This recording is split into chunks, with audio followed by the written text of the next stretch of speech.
Bonjour à toutes et tous, bienvenue pour cette deuxième journée du Satis. Un planning très chargé, on va parler d'IA avec nos deux invités. À ma gauche, Skander Benatia de France Télévisions. Bienvenue Skander. Merci François. Et à tes côtés, Kemal. Alors Kemal, comment est-ce qu'on prononce ton nom de famille? Gorgulu, Gorgulu, exact. comme ça s'écrit. Avec, Donc- avec des petits points Des petits- jolis Écoute, partout. Donc Gorgulu. tout est dans le détail, c'est très arté ça. Alors il faut qu'on voit tes chaussures quand même. Regardez les belles chaussures de Kemal. Je sais pas Fabien si tu les vois à la caméra.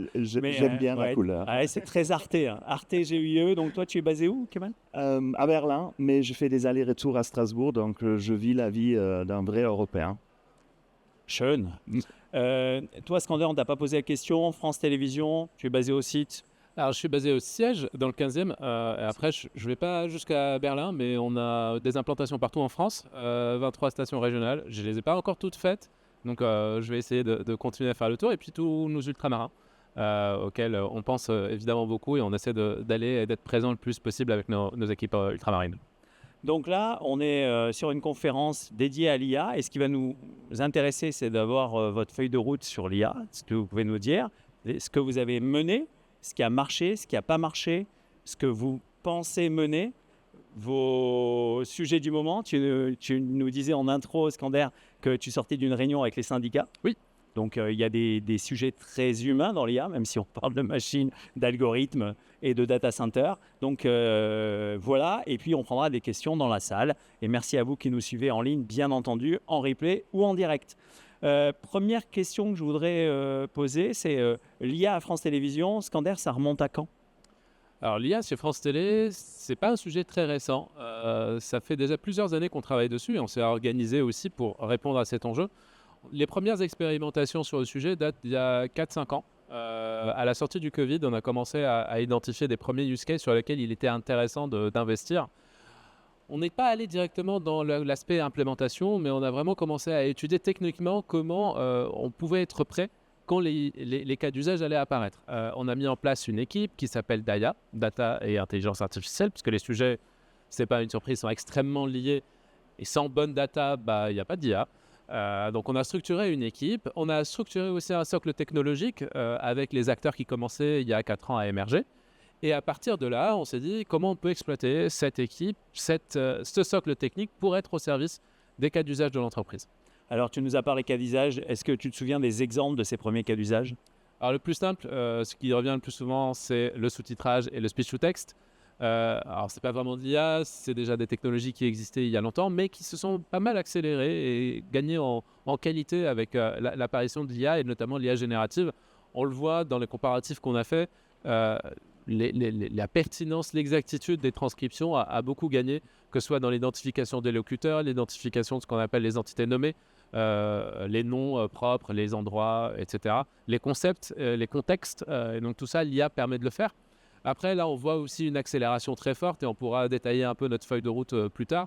Mais voilà, c'est un sujet qui existe depuis plusieurs années déjà. On a tenté certains déploiements, mais après, il y a aussi l'enjeu, comment on accompagne les métiers, l'enjeu social, la négociation, l'accompagnement. Et ça, c'est là-dessus peut-être que nous, on a trébuché et là, sur lesquels on est en train d'apprendre pour demain accélérer plus fortement. Donc IA et humain. Kemal, un petit peu de contexte, un retour en arrière sur l'IA dans la grande maison Arte, les cas d'usage, ce que vous faisiez, ce que vous avez testé.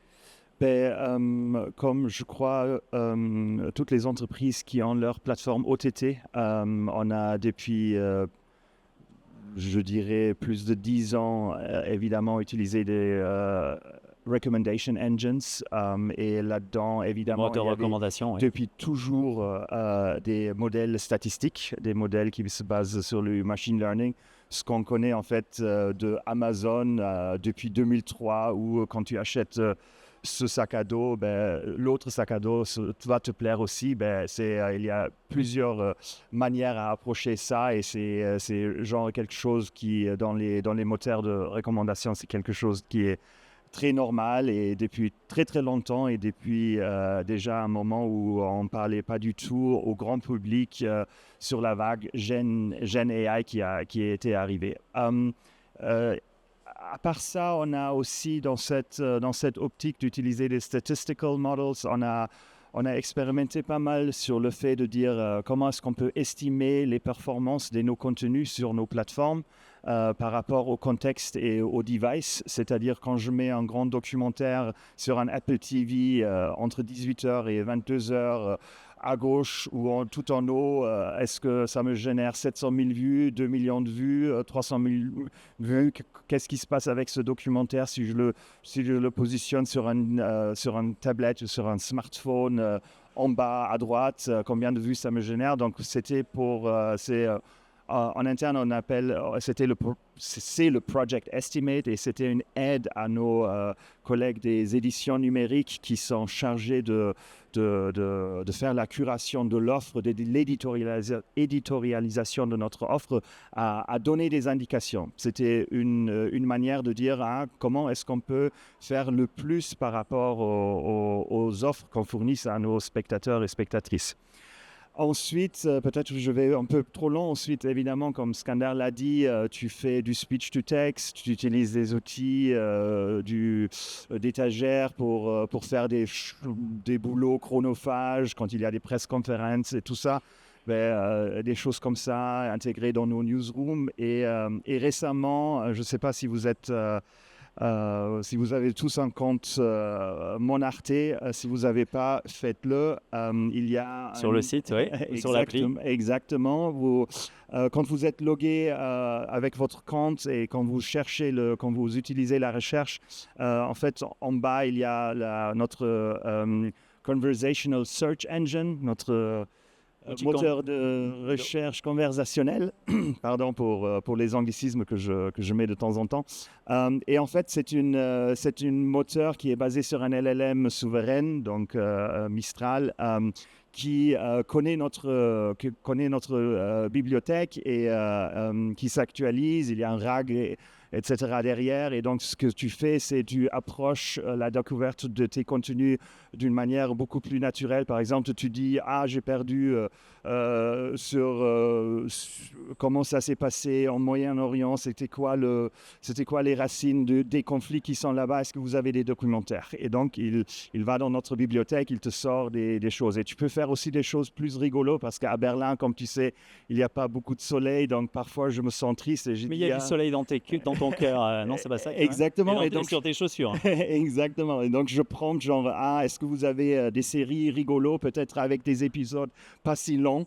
Et donc, il me sort des séries rigolotes anglaises. Donc, tu vois, c'est genre des choses, on expérimente beaucoup avec, c'est en live, donc vous pouvez l'utiliser.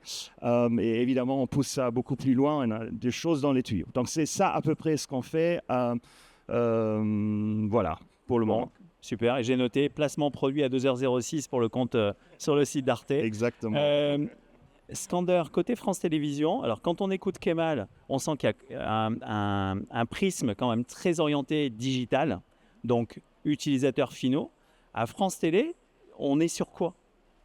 Alors, on est des maisons un peu différentes avec des historiques un peu différents. Nous, le choix qu'on a fait, c'est de structurer notre réflexion sur l'IA autour de 2 axes.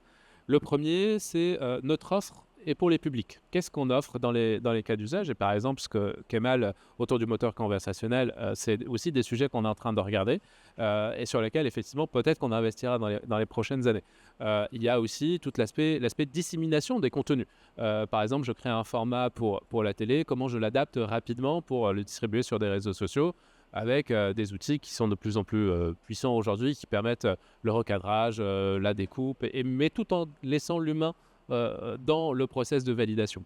Il y a l'aspect découvrabilité parce qu'effectivement on peut utiliser un LLM pour chercher notre base avec un RAG, mais il y a aussi l'aspect où de plus en plus d'utilisateurs aujourd'hui utilisent des LLM pour chercher de l'information. Alors attends, on va faire le sous-titrage parce que là on n'a pas dit pour le sous-titrage en live.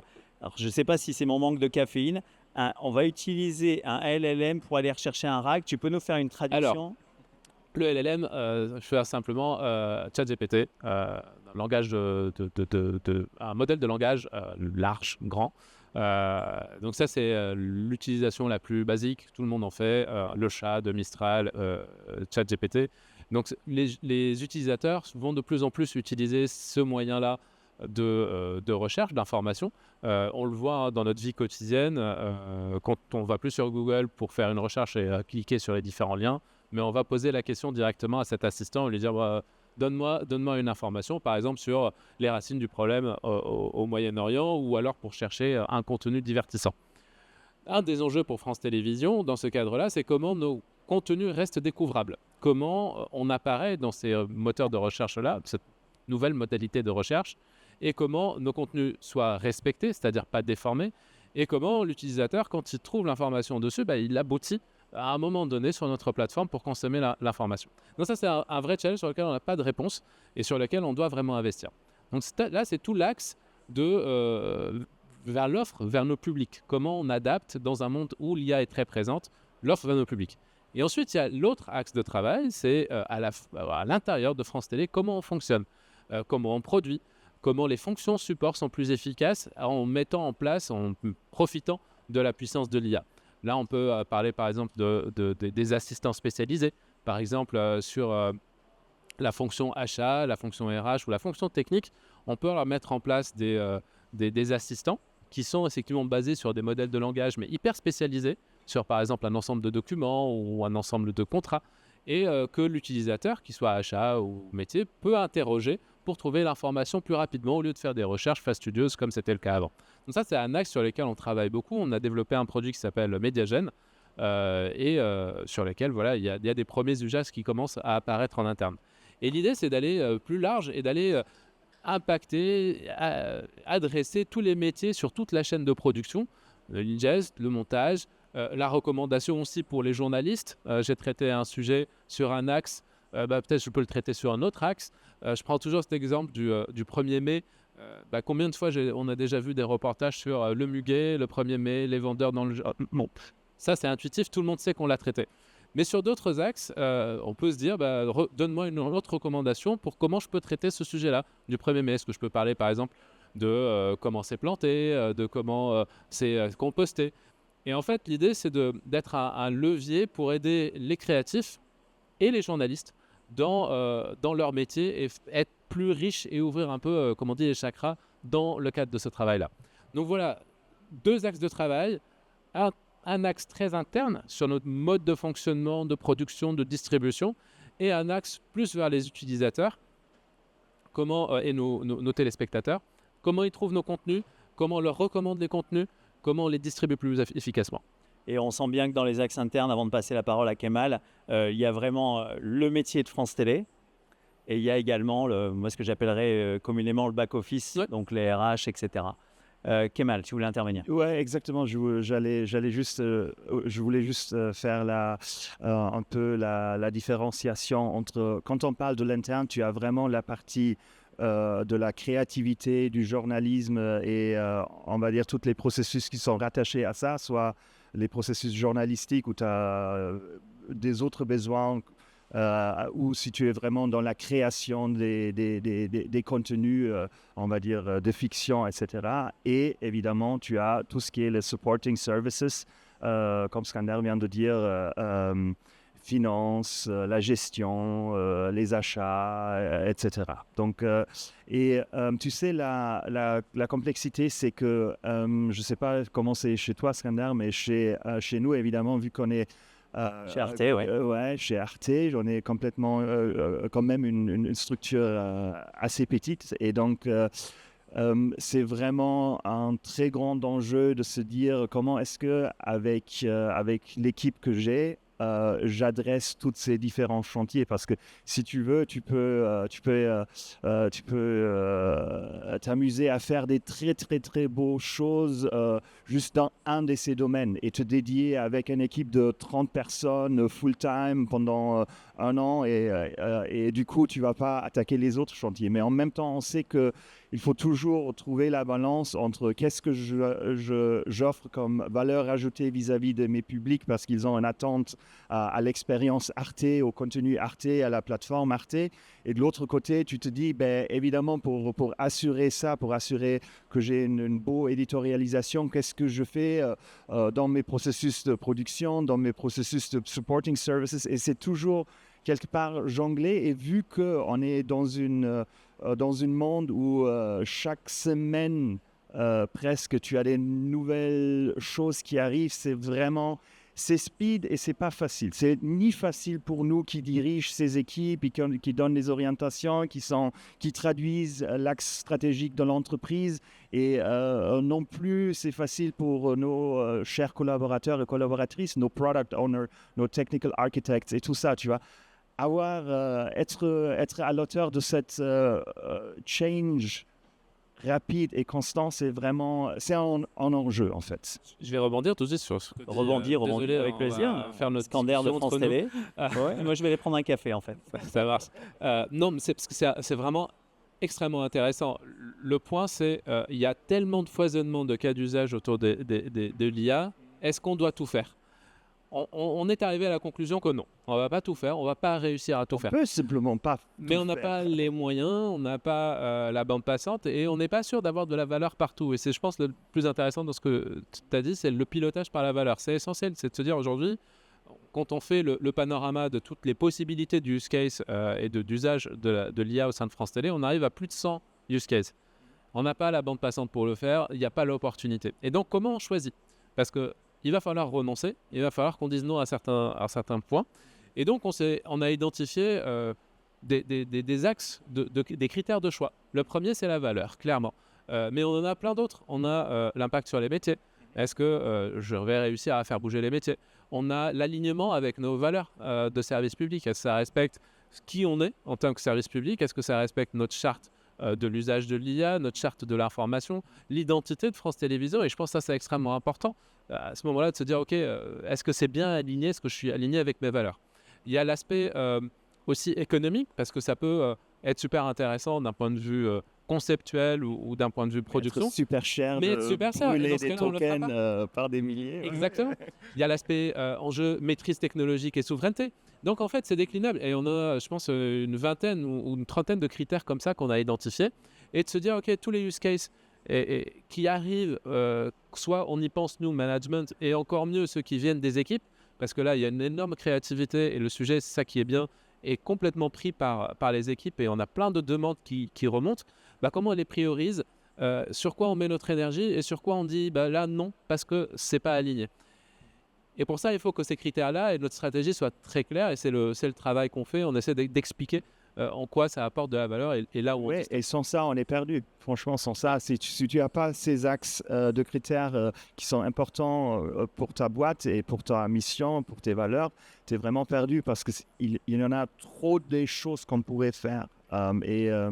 Et c'est, voilà, le focus aide beaucoup. Et évidemment aussi, Scanner, je ne sais pas comment toi tu le vives, mais il y a aussi, nous bougeons, tu vois, François, tu devrais le savoir, au sein de l'EBU, on a des échanges avec nos chers collègues des médias privés, et donc on essaie aussi de s'échanger autour des choses, justement, des cas d'usage qui fonctionnent, qui ont quelque chose là où on dit « Waouh, c'est cool, vous avez fait ça, comment vous l'avez fait, etc. » C'est quoi les retours d'expérience? Et tu découvres aussi les choses qui ne marchent pas. Donc, et ça, ça aide beaucoup, notamment pour nous qui dirigeons un peu la traduction entre la stratégie, les valeurs et l'opéralisation. Les aspects opérationnels. Non. Les aspects opérationnels, ok. Alors, j'aimerais être un petit peu provoque avec vous, messieurs. Aujourd'hui, l'IA, elle rentre parce qu'il y a une poignée de geeks en interne. L'IA, elle rentre parce qu'on veut faire baisser les coûts. L'IA, elle rentre parce que si tu ne fais pas d'IA, tu es un imbécile, pour être poli. C'est quoi le moteur principal? Parce que finalement, tu vois, je suis un boss. Hein, je suis un boss, je me dis... vous achetez l'un et l'autre pas mal de programmes à l'extérieur. Donc, vous pouvez faire baisser les coûts des programmes en disant « Ah, il y a l'IA.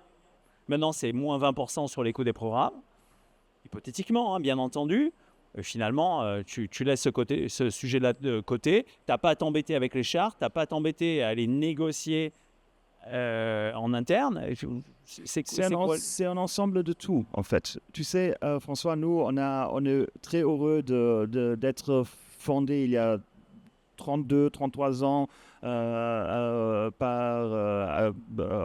un accord avec l'Allemagne et la France. Nous sommes là et nous sommes aujourd'hui avec une ambition européenne. On a déjà 7 langues dans l'offre à arte.tv et si on suit bien ce qui, on va dire, politiquement est communiqué, et on est heureux de ça, c'est clairement que le côté allemand comme le côté français disent ça, Arte pourrait vraiment être une plateforme à l'échelle européenne. Donc, comment est-ce que tu fais une plateforme à l'échelle européenne quand il n'y a que entre guillemets, le public allemand et le public français le finance. Donc déjà, il faut que tu réfléchisses tous par rapport à comment est-ce que une croissance à l'échelle européenne, tu peux le faire avec des budgets que tu trouveras, mais qui seront sûrement pas aux mêmes hauteurs qu'on a aujourd'hui.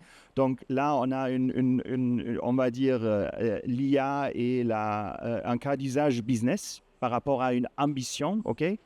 Si tu vas de plus en plus t'européaniser, avoir des offres partout en Europe, et tu es sûr que par rapport au budget, il y a des choses à résoudre, tu te dis, soit je ne le fais pas parce que si je le ferais à l'ancienne, je ne pourrais pas le financer, soit tu dis, ok, j'essaie à explorer les possibilités avec l'IA.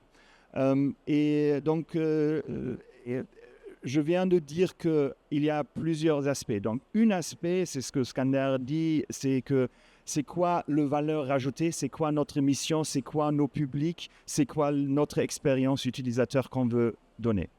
De l'autre côté, tu as évidemment, on est toujours, peut-être on n'en parlera pas, je suis sûr qu'on en parlera cet après-midi. Tu sais, quel teaser, mais quel homme de télé incroyable. C'est vrai. Donc la session, messieurs, sur les défis, les défis des directeurs techniques dans les chaînes de télé. Ok, donc c'est le state of the art. Tu sais, le state of the art, pour nous, c'est très important. L'état de l'art. L'état de l'art. Et donc, du coup, tu te rends compte qu'il y a des endroits où l'IA met l'amplification de la création, de la créativité, et tu te rends compte qu'il y a des cas d'usage très, très intéressants. Donc, du coup, tu es quelque part obligé à creuser ces sujets et à les implémenter. Et donc, c'est multifactoriel, si tu veux. Il n'y a pas qu'une raison pour faire de l'IA, mais il y a plusieurs facteurs. Toujours, parce qu'on a une mission, on est des chaînes publiques, on a une mission. Côté allemand, il y a des lois. Je ne suis pas sûr si côté français, il y a aussi des lois. Non, on a arrêté.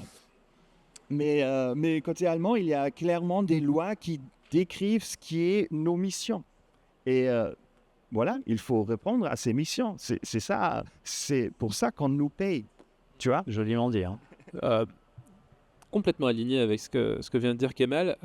Tu disais tout à l'heure, on fait porter les économies aux producteurs, aux programmes, on les achète moins cher. Alors, c'est de notoriété publique, les budgets de France Télévisions baissent de plusieurs dizaines de millions d'euros chaque année, et aussi pour l'année 2026. Le plus dur, la décision la plus dure, et je pense qui nous impacte le plus, c'est d'aller couper dans les programmes. Parce que couper dans le budget des programmes, c'est moins d'offres pour les téléspectateurs. C'est moins de divertissement, moins de cinéma, moins d'informations. Et en fait, on casse un peu notre machine. Et donc l'objectif, c'est de dire comment on peut minimiser ces coupures budgétaires sur les programmes. C'est en trouvant des économies ailleurs, c'est-à-dire nos frais de structure. Si c'est une question de vase communicant, nos moyens ne sont pas illimités, et donc coupons là où on est en capacité de le faire et d'être plus optimaux dans nos modes de fonctionnement. Et c'est pour ça le cas d'usage que tu expliquais tout à l'heure, tout ce qui est fonctionnement interne, est extrêmement important. Parce que c'est là, si on apporte plus de fluidité, plus d'efficacité dans la manière dont on fonctionne, et l'IA a un levier énorme là-dessus, on pourra effectivement trouver des gisements d'économie. Et ce n'est pas forcément des gens en moins. Ça, je pense qu'il y a une vraie inquiétude autour de ça, de se dire, OK, parce qu'il y a quelques informations très médiatisées, Amazon qui va supprimer 14 000 emplois parce qu'ils vont mettre l'IA. Ça ne va pas arriver demain chez France Télé, ce n'est pas ça la philosophie. Nous, on a des budgets qui baissent, mais des missions qui augmentent aussi. Avant, on faisait juste une télé. Maintenant, on fait une télé et on fait une plateforme. Demain, on va être plus présent sur les réseaux sociaux. on veut distribuer nos contenus vers un maximum de publics et atteindre aussi des publics qui sont aujourd'hui éloignés de nous, par exemple les jeunes. Et donc, ça va nécessiter une capacité à faire. Et ben, on doit le faire à nombre de gens constants. Et là, il faut mettre des outils qui soient rapides, efficaces. Et l'IA est un des éléments de réponse par rapport à ça. Ce n'est pas la seule, mais c'est un facteur extrêmement puissant. Et c'est pour ça que dans nos recherches de use case, dans les différents tests qu'on fait, dans les différentes POC ou déploiements, c'est central. Je donne un exemple. Aujourd'hui, le sous-titrage pour les sourds et malentendants, c'est disponible sur certaines de nos antennes à des heures extrêmement précises. Et c'est fait par des humains. France Télé Info, etc. Par exemple. Mais par contre, quand on est sur France 3 Pays de la Loire ou quand on est sur Polynésie la première, ben on n'a pas. Et c'est dommage. Parce qu'en fait, dans ces régions, il y a aussi des sourds et malentendants qui ont envie d'accéder à nos contenus, à l'information, au divertissement, au cinéma. Et donc l'idée, c'est de dire comment l'IA peut répondre à cet enjeu-là. Et on branche du coup des moteurs qui sont extrêmement puissants, temps réel, précis aussi dans l'ajustement, pour pouvoir faire ce sous-titrage sur tous les canaux, tout le temps. Et de garder les humains sur les éléments où il y a vraiment nécessité d'avoir un niveau de qualité optimal. Par exemple, les grands rendez-vous de l'information, par exemple les JT ou les émissions spéciales, les prises de parole politiques, des événements emblématiques. Et là, on va se dire, OK, le niveau d'exigence il est très élevé, on va mettre un humain, il va le faire et est potentiellement assisté par l'IA, mais l'humain est extrêmement fort. Sur tout le reste, on va proposer plus de valeur. Là où on a zéro aujourd'hui sous-titrage, les associations de sourds et malentendants sont extrêmement contents, même s'il y a un truc qui est imparfait, c'est infiniment mieux que zéro. Donc, on essaie vraiment de travailler autour de ça et d'ancrer ça sur du réel. Bon, très bien. Et donc, on recherche des volontaires pour aller tester les cas d'usage et les exigences des cas d'usage en Polynésie. Vous pourrez vous inscrire. C'est une blague. Kemal, tu nous as cité plusieurs cas d'usage pour le grand public. Donc, ce moteur de conversationnel. J'y arrive, il faudrait que je le fasse en allemand. Conversational Search Engine en anglais. Est-ce que tu peux nous citer des projets? Tu as aussi cité des projets financés par l'État. Tu peux nous en dire un peu plus? En fait, il y a 2 ans, je crois, qu'on a mis un dossier dans le cadre du projet d'investissement France 2030. Oui. Je suis sûr que vous savez plus que moi sur ce plan d'investissement. C'est plusieurs milliards d'euros, c'est les technologies clés, les infrastructures, etc. Et parmi ces projets d'investissement, il y a évidemment aussi l'IA, parce que heureusement pour le gouvernement français, ça joue un rôle. Et heureusement, on a un écosystème ici en France. Et donc, du coup, on a posé un dossier. Et dans ce dossier-là, on a pu recevoir du budget pour faire des cas d'usage. Et donc, pour te donner un peu des exemples, c'est des cas d'usage évidemment qui se tournent autour de l'accessibilité. Et là, ce n'est pas du rocket science. Kander vient de citer tout ce qu'on parle. Donc, moi, toujours, il faut le regarder à l'échelle européenne. Donc, moi, je parle de 24 plus langues parce qu'on a des populations turques, des populations arabes, des populations qui vivent en Allemagne, qui vivent en France. On a évidemment l'ukrainien et tout ça. Donc, on parle vraiment d'une richesse par rapport aux langues, par rapport à l'accessibilité sourds et malentendants, peut-être perspectivement par rapport aux langues des signes et tout ça. Et de l'autre côté, on a des cas d'usage qui ont quelque part un peu un caractère R&D. On dit ça comme ça? R&D, c'est bien, recherche et développement. OK. Je t'aime, recherche et développement. Donc, qui est basé sur le fait de dire comment est-ce qu'on combine les différentes modalités pour en tirer plus d'intelligence sur des vidéos. Pour te donner un exemple, normalement, ce qu'on a assez classiquement depuis 10 ans, tu as ce fameux truc de object detection, face detection, all these things, non? Et ensuite, tu as normalement les speech to text, tu as normalement le script ou le scénario, tu as l'information sur qu'est-ce qui se passe dans la scène par rapport aux profondeurs. Est-ce que l'acteur va de gauche à droite, du fond au premier lieu, etc. Donc, quand tu commences à combiner ça, tu as plusieurs modalités que tu combines pour ensuite avoir beaucoup plus on va dire, d'approche, de faire de l'indexation et d'utiliser ça. Moi, j'appelle ça, c'est de l'intelligence vidéo pour requêter la vidéo, pour l'utiliser pour faire des propositions, par exemple, pour raconter la story pour un autre format, dans un autre contexte, avec une autre durée, pour l'utiliser, par exemple, pour aider à une automatisation des transcripts pour les sourds et malentendants, parce que tu comprends, est-ce que c'est une scène qui est d'un point de vue scénario important, ou est-ce que c'est juste une scène like a filling image? Tu vois ce que je veux dire? Donc là, tu peux pas juste en analysant les vidéos, si le protagoniste est devant un pont et il y a une autoroute, peut-être c'est le moment clé du film, et peut-être c'est juste une jolie image, quoi, pour passer ensuite à la scène prochaine. Et comment est-ce que tu détectes ça? Normalement pas juste si tu te réfères à l'analyse vidéo, qu'il y a un pont, qu'il y a un protagoniste et qu'il y a une autoroute. Ça, cette information, ça t'aide pas beaucoup. Si tu le combines avec ce que tu sais par rapport à ce que c'est dit, par rapport à qu'est-ce qui c'est le script, par rapport à d'autres choses, tu peux enrichir cette information, et cet enrichissement, tu peux l'utiliser pour d'autres choses. Et c'est ces genres de choses où on est très curieux, et où on sait que le marché n'y est pas, où on sait que, notamment, qui parle des vidéos, qui parle des beaucoup de millions de tokens, donc c'est cher. Et évidemment, il y a tous les aspects autour de comment est-ce qu'on peut, en combinaison des modèles open source lightweight pour les différents aspects, avec une architecture malin, intelligente, sur des hébergements en Europe, comment est-ce qu'on peut aller à un state of the art qui nous aide ensuite de faire d'autres choses. Voilà. Donc l'enjeu, souveraineté des données. Je vous propose qu'on prenne la première question dans le public, ici, au Satis 2025. Oui, j'ai une question en fait sur l'approche. Il peut y avoir deux approches qui sont assez complémentaires pour investir l'IA. Soit tout en interne, avec l'ultra maîtrise de sa data et de sa base technique, soit de se faire aider par des prestataires externes. Et en fait, le corollaire de ça, c'est aussi l'obsolescence des IA parce qu'elles évoluent. Et donc, il faut aussi suivre les versions d'IA. Une IA en chasse une autre. Et donc, quid de monitorer en fait par quelle IA est passé un contenu. Donc voilà, donc il y a deux questions en une en fait, hein, soit en interne, soit en externe, où évidemment c'est pas aussi tranché, voilà. Et puis le corollaire de tout ça, c'est comment suivre les IA, parce que ça évolue. Un jour, on peut avoir un partenaire qui est très fort sur une version d'IA, et puis demain, tout est...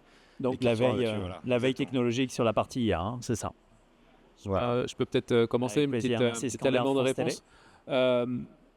Déjà, trois choses. Le premier, c'est tout ne vient pas forcément par des choix. On choisit une IA. Parfois, on choisit un outil dans lequel il y a de l'IA.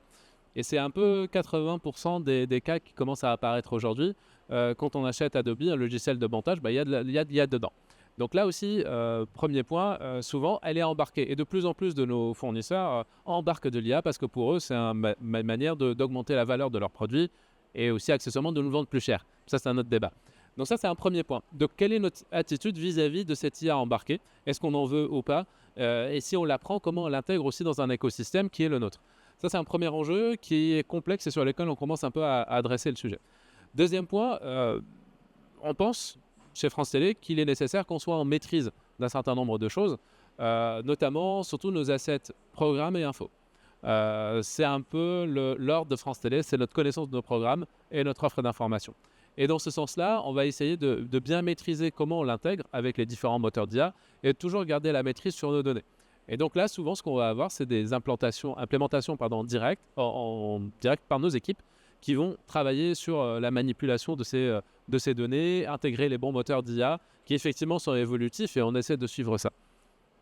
Troisième point, sur tout ce qui est un peu transverse, fonction support, assistance au montage, sous-titrage par exemple. Là, on va effectivement s'appuyer beaucoup sur des prestataires externes, qu'on ne va pas pouvoir tout faire tout seul, mais ça va être un peu à l'opportunité.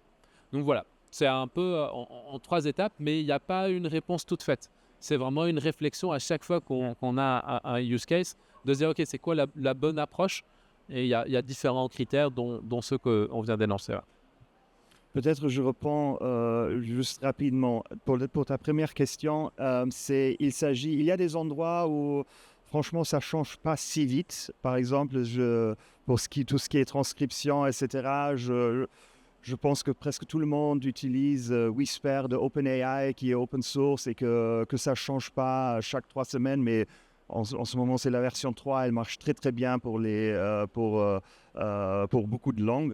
Il y a des autres endroits où tu as effectivement raison. L'enjeu, c'est d'avoir une architecture intelligente en place qui te permet d'interchanger les moteurs d'IA qui sont connectés.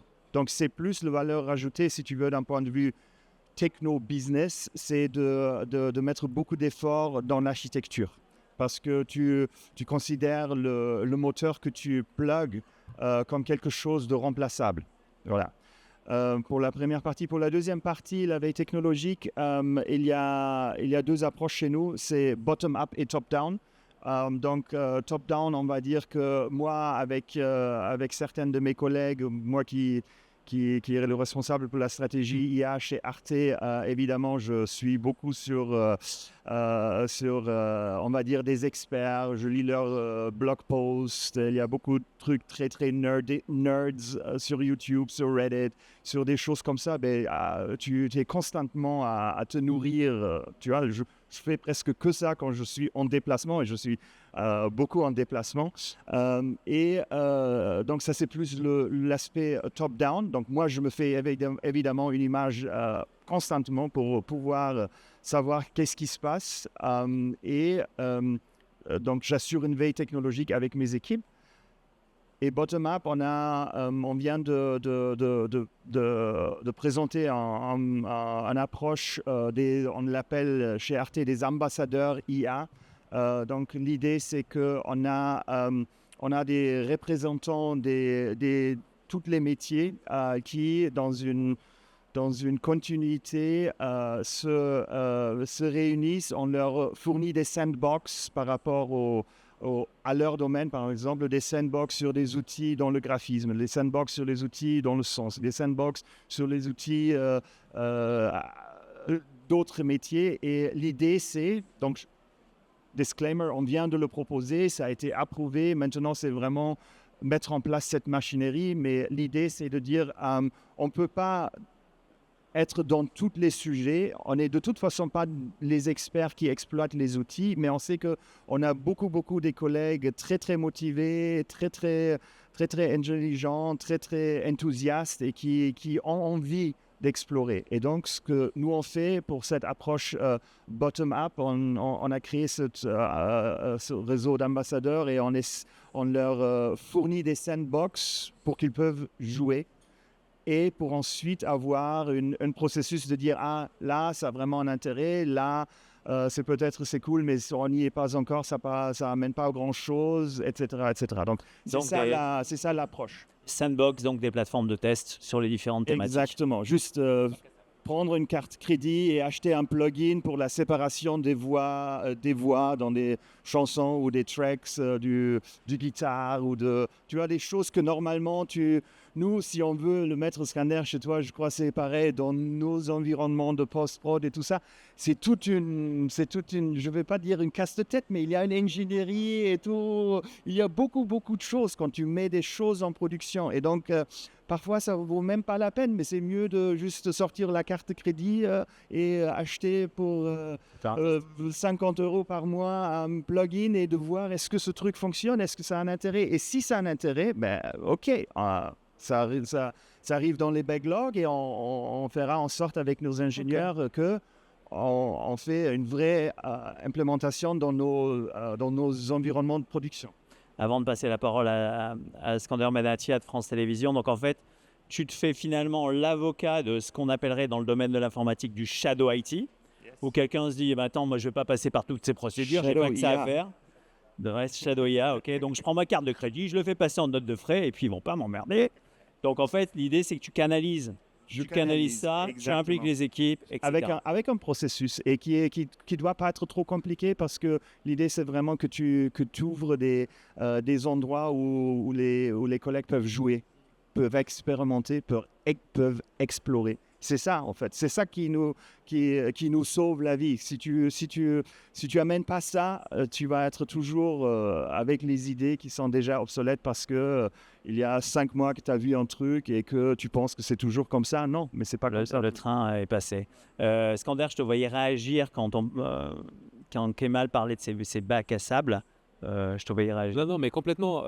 Et je pense que ce que dit Kemal, c'est pas une légitimisation du Shadow AI, c'est au contraire l'encadrer et faire en sorte que ça fonctionne bien. Nous, on a eu cet enjeu en interne parce que, comme dans beaucoup d'entreprises, les gens utilisent ChatGPT. Et on a eu une réflexion, on s'est dit il faut déployer un outil dans lequel les gens puissent interagir de manière sereine avec un robot conversationnel pour rester générique. Sans mettre en danger à la fois leurs données personnelles, parce que tout ce qu'ils disent sert aussi quelque part parfois aux apprentissages, mais surtout les données de l'entreprise. Ils vont s'amuser à mettre des données financières, des données de programme, etc. Et ça, on veut éviter pour qu'on ait un usage raisonné. Et donc, on a déployé un robot conversationnel France Télé qui s'appelle Mediagen et qui permet d'accéder dans des environnements contrôlés à Mistral, à OpenAI, etc. Et ça, c'est important de se dire, il ne faut pas casser l'initiative, le souhait des personnes à expérimenter et leur dire si vous voulez expérimenter et utiliser effectivement la carte bancaire, informez-nous, mais vous avez le droit de le faire du moment qu'on est au courant et qu'on a bien mesuré ce que ça impliquait comme risque. Et puis une fois qu'on a mûri la réflexion ensemble et que ça vous semble utile, comment ça s'inscrit dans une logique de déploiement plus globale au sein de l'entreprise. Parce que c'est pas, effectivement, il y a l'aspect technique qui est extrêmement important, il y a l'aspect social, il y a l'aspect alignement avec la stratégie aussi de l'entreprise. Donc il faut qu'à un moment, une fois qu'on a essaimé, qu'on a réfléchi tous ensemble, se fixer aussi des priorités, ça c'est essentiel. Donc tu viens de répondre à ma prochaine question qui était chez France Télé, j'ai mon poste de travail, je suis salarié, aujourd'hui je peux utiliser des moteurs d'IA classiques, mais il y a des conditions et vous cadrez ça. Alors aujourd'hui non, mais hier oui et demain oui. Pourquoi aujourd'hui non? Parce que c'est là aussi, c'est un sujet nouveau, c'est que les syndicats chez nous ont porté plainte par rapport à la mise en place de Mediagen. Et ils sont allés voir le juge en disant regardez, la direction met en place des outils autour de l'IA. Donc nous on a expliqué que c'était effectivement l'assistance, etc. Et le juge a dit arrêtez le déploiement de Mediagen parce que c'est une nouvelle technologie, parce qu'il y a de l'IA dedans. Et donc je pense que ça c'est un point extrêmement intéressant de se dire ok, c'est un sujet tellement nouveau qui crée aussi des fantasmes et des inquiétudes. Et sans doute que si on en est aujourd'hui là chez France Télé et qu'on a nous omis d'infos consultées, parce qu'on s'est dit il n'y a pas d'impact sur le métier direct, c'est juste une assistance, tu vas pouvoir interagir de la même manière que tu le fais avec OpenAI, tu le fais sur l'environnement de France Télé. Et c'était pas une bonne approche, parce qu'en réalité il a fallu info consulter, c'est ce qu'on a fait du coup pour répondre à cette demande. Et ça montre aussi qu'en termes d'organisation, nous, avec le dialogue social, avec nos organisations syndicales, on doit apprendre. On doit être plus clair sur nos stratégies. On doit expliquer, dédramatiser aussi l'IA, expliquer là où il y a vraiment un sujet et là où il n'y en a peut-être pas. Par exemple, sur Mediagen, je ne pense pas que c'était là où on avait vraiment le gros sujet. Mais je pense qu'il y en aura d'autres qui auront des impacts sur les métiers, qui auront des impacts sur les ETP. Donc là, il y a un vrai sujet et à ce moment-là, il va falloir qu'on les adresse. Et pour ça, on a besoin d'une méthode, d'un cadre de travail. Et c'était la réunion que j'avais juste avant de venir ici. C'était définir ce cadre de travail, de dialogue social, de se dire, OK, voilà tous les use cases autour de l'IA et voilà comment on se propose d'avancer et de traiter ça ensemble. En sortant des fantasmes, des postures, etc., mais d'être extrêmement concret et clair sur les impacts qu'auront cette technologie sur notre fonctionnement interne chez France Télé et donc sur les métiers. Donc, pour te paraphraser honteusement, une grosse conduite du changement. C'est ce que tu es en train de dire. Une énorme conduite du changement. Et nous, on s'est inspiré de ce qu'Arte a mis en place autour des ambassadeurs et qu'on cherchera aussi à mettre en place. Donc, il y a les ambassadeurs, il y a la sensibilisation, mais de tout le monde au sein de l'entreprise. Ce n'est pas uniquement le top management ou les gens qui sont à la technologie, mais c'est les caméramans, c'est les gens qui sont au son, les réals. Tout le monde doit savoir, tous les journalistes doivent comprendre, déjà être sensibilisés à ce qu'est l'IA, ce que ça permet de faire, ce que ça ne permet pas de faire, quels sont les risques qui sont associés, pour qu'il y ait un usage raisonné aussi dans leur vie privée. Et ensuite, comment, à chaque fois qu'on va déployer des use cases comme je disais, il y aura des impacts sur les métiers. Il ne faut pas se leurrer là-dessus. Mais qu'on accompagne correctement, parce que si je prends un exemple qu'on prend souvent, c'est autour de l'indexation. Tu en as parlé justement, l'indexation, avant c'était déjà génial, on pouvait identifier une personne et un lieu. Mais effectivement, de plus en plus, on peut aller beaucoup plus loin dans l'analyse de l'image, une analyse contextuelle, une analyse plus profonde. Et là, on voit que le métier des gens qui font de l'indexation va évoluer. Ça ne veut pas dire qu'ils n'en feront plus, mais ils feront autre chose. Et quelque part, dans la chaîne de valeur, leur valeur va augmenter parce qu'ils vont devoir manipuler des modèles de données qui sont plus complexes. Les recherches vont devenir plus complexes. Ils doivent avoir aussi des sciences critiques plus évoluées pour savoir est-ce que l'IA a bien fait son travail sur cet aspect-là. Parce que notre conviction, c'est que l'humain reste au centre, il reste en maîtrise de l'outil. Et ce n'est pas l'outil qui drive l'humain. Mais pour pouvoir faire ça, encore faut-il bien comprendre ce qu'on est en train de faire. Et donc, c'est pour ça que sur l'accompagnement au changement, ça va être clé. Et c'est là où, comme sur tous les projets technologiques, ça va être l'essentiel du travail. Donc, j'ai parlé de sensibilisation. Je te passe la parole juste après, Kemal. 1er avril, vous avez fait une journée de sensibilisation. Ce n'était pas une blague, ni un poisson.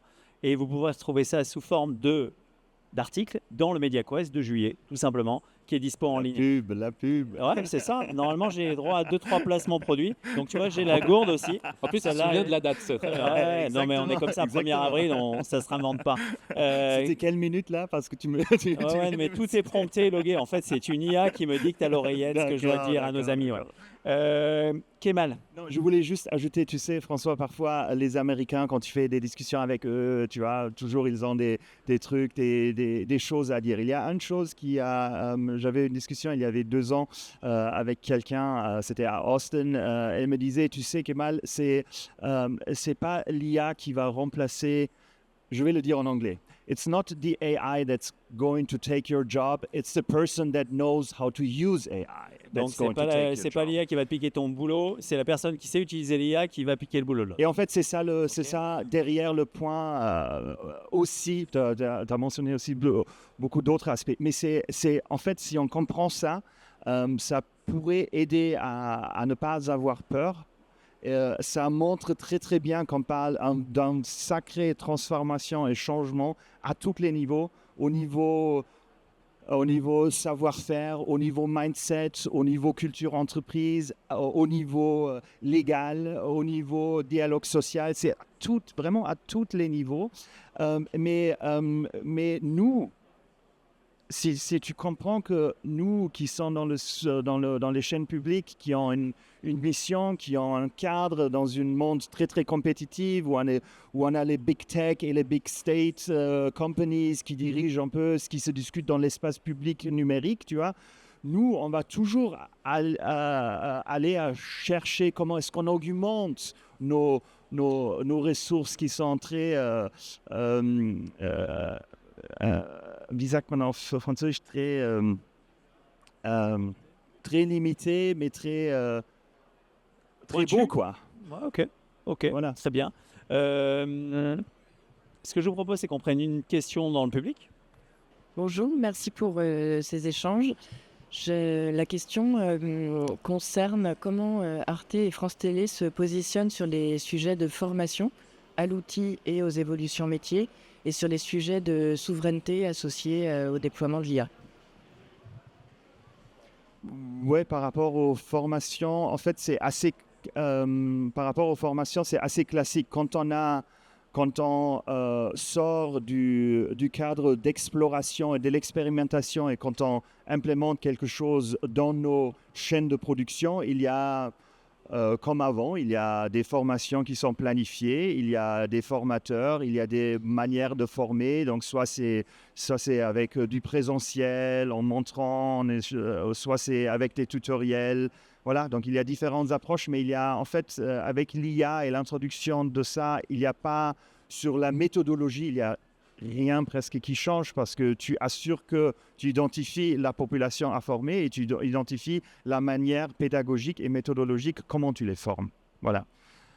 Et sur l'aspect souveraineté, au départ, quand j'ai fait ma pub pour s'inscrire sur un compte MyArte, c'est évidemment, on est très très sensible au fait qu'en Europe, on a peut-être pas toutes les technos au niveau en États-Unis ou en Chine. Donc, on essaie évidemment aussi de faire attention que dans le cadre légal qui nous est imposé, parce qu'on ne peut pas faire n'importe quoi, on doit faire des appels d'offres et tout ça, qu'on essaie quand même de faire attention à utiliser des produits et des solutions européennes.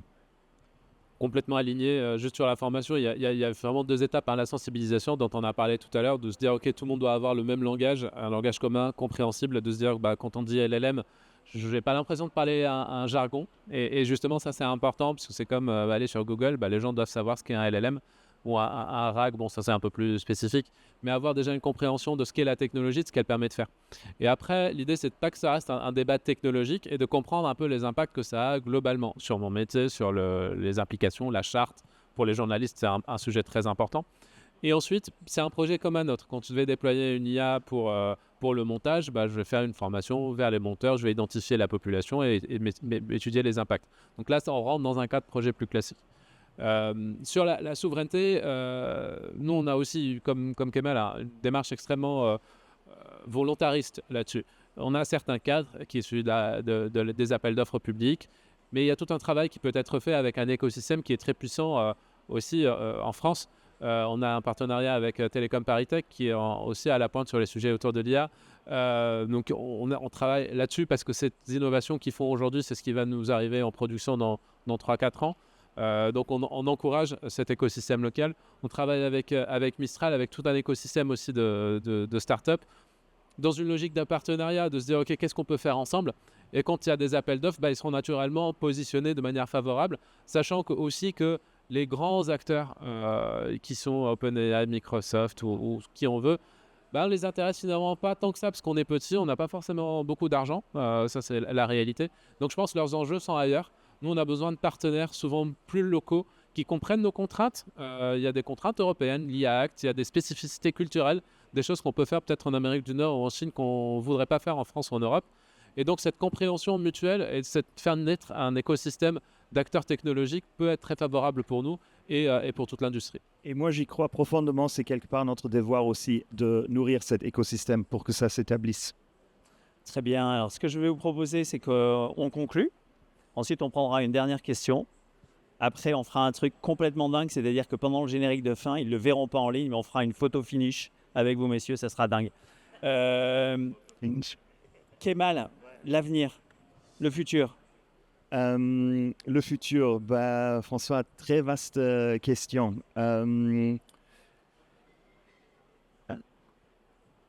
Je crois que d'un point de vue, je recommence avec ce qui me passionne par rapport à l'expérience Arte, l'expérience de la plateforme, l'offre qu'on donne à nos publics européens. Je crois qu'il faut être conscient qu'on va de plus en plus vers un monde de hyper-personnalisation. Et je crois que ce monde d'hyper-personnalisation, il y a plein de choses très, très intéressantes d'un point de vue offre éditoriale, d'un point de vue identité marque et d'un point de vue de traduire tout ça en technologie et architecture. Si tu veux traduire une identité de marque en algorithme, c'est une question extrêmement complexe, mais extrêmement fascinant. Et c'est peut-être pas le futur demain, mais c'est moyen temps que je crois que nous, les médias, on va se devoir confronter à ça. La personnalisation avec des moteurs de recommandation, ouais, cool. On le connaît, Spotify, chez nous, chez YouTube, Instagram, Mais comment est-ce que tu hyper-personnalises? Comment est-ce que je te raconte une émission sur le quantum computing, que toi, tu es un docteur en physique, à toi, et comment je le raconte à moi qui ne connais rien en physique, tu vois? Peut-être toi, la même émission va être racontée différemment pour toi que pour moi. Donc je crois là-dedans, c'est super cool parce qu'on a des belles enjeux devant nous, parce que ça fait partie de de notre mission éditoriale. Voilà. Et de l'autre côté, je crois, on a des devoirs à faire, François, et c'est ce que Skander et moi, on vient de vous raconter, de voir là où dans nos chaînes de production, ça fait du sens parce que ça amène de valeur, parce que ça nous aide à libérer des ressources pour ne pas les piquer au programme, ou vraiment sur des sujets de back-office, tu vois, des travaux chronophages, de scanner des trucs qui vont en SAP et qui ensuite sortent un report, un dashboard qui fait que le bilan financier pour Sur les contrôles externes l'arrière-boutique. fait plus vite. Voilà, c'est ce genre de choses. Ça, c'est le futur. Merci Kemal. Il nous reste 4 minutes. Alors, juste pour rebondir sur l'identité de marque, hier, Elsa Seco, qui est une motion designer, nous parlait de son identité en tant que créatrice et comment elle nourrissait les IA. Très, très vite, Skander, le futur. Très vite, je ne sais pas. Merci. Une question. Non, je suis un peu provocateur parce que je pense qu'il y a quelques années, quand on demandait le futur, c'est quoi, on aurait dit la blockchain. Ensuite, c'est venu le métavers. Et aujourd'hui, c'est l'IA. C'est pas pour dire que l'IA, ça va finir comme la blockchain et le métavers, c'est pas ça le sujet. Mais je pense que c'est un univers une technologie qui avance tellement vite qu'il ne faut pas se positionner un peu en oracle en disant ça va faire telle et telle chose. En revanche, ce sur quoi on doit être clair, c'est qu'est-ce qu'on cherche à faire réellement. Et c'est pour ça que chez France Télé, on a écrit une stratégie IA qu'on est en train de diffuser au sein de l'entreprise en disant de manière très claire, au moment où on a écrit le point final, elle est déjà obsolète. Ça évolue. Aujourd'hui, dans le document, on a parlé et toute la discussion était autour de l'IA générative, beaucoup, mais on a aussi l'IA agentique qui commence à prendre le bout de son nez et sur laquelle on va avoir des éléments aussi intéressants à dire. Je pense que là-dessus vont se trouver les plus forts gains aussi de productivité au sein de notre industrie. Donc l'idée, c'est pas de dire prévoir la technologie du futur, mais prévoir plutôt être aligné sur comment on va les utiliser. Être aligné avec nos valeurs, avoir un cadre très clair de discussion avec les différents métiers et avec les parties prenantes au sens large de l'entreprise et pouvoir accompagner ça et s'adapter. Je pense que tout le métier qui est le nôtre, c'est de nous adapter pour atteindre notre valeur. Qu'est-ce qu'on cherche à faire pour France Télévisions et pour Arte et mettre en place toutes les technologies qui sont aujourd'hui présentes et celles de demain pour atteindre cet objectif. Donc je pense, s'il y a le futur, c'est quoi ? C'est être adaptable et pouvoir adopter ces nouvelles technologies rapidement. L'agilité. La question en 30 secondes, la réponse en 30 secondes. On y va très très vite, messieurs, dames. Une question par rapport à la thématique du jour sur les retours d'expérience. Il y a eu un podcast la semaine dernière où M. Patino était en face du Monsieur du Monde sur l'accord OpenAI. Et il donnait une statistique intéressante. Alors déjà, il y avait une anecdote qui répond à ta question tout à l'heure sur on est même petit, on peut intéresser les gros. Et il donnait un taux de transformation sur la visibilité de l'accord Le Monde sur la valeur patrimoniale en termes d'abonnement. Est-ce qu'aujourd'hui, on a des retours d'expérience sur des démarches, même pas payantes, mais tu parlais de la VOD ou d'inscription user-utilisateur sur la recommandation que vous allez faire demain. Est-ce qu'il y a déjà des expériences sur lesquelles vous avez testé des outils et sur lesquels on a un résultat déjà tangible? Là, il parlait de 80% de visibilité en plus et de tunnels de conversion sur de l'abonné payant. Je pense qu'on intéresse, juste pour rebondir, est-ce qu'on intéresse les grands? Oui, du moment qu'ils utilisent nos contenus et qu'ils peuvent, eux, trouver un intérêt. Ce qui n'est pas forcément la même chose pour une entreprise de service public où on a, je pense, un positionnement un peu différent. Je ferme la parenthèse. Sur la partie ROI, on va dire ROI de l'IA, c'est un point qui est extrêmement difficile à mesurer. Nous, on le mesure assez facilement dans nos process internes, parce qu'on voit les gens travailler, on voit s'ils produisent plus. Est-ce que derrière, aujourd'hui, on a plus de téléspectateurs, on va dire, ou de consommateurs de nos contenus?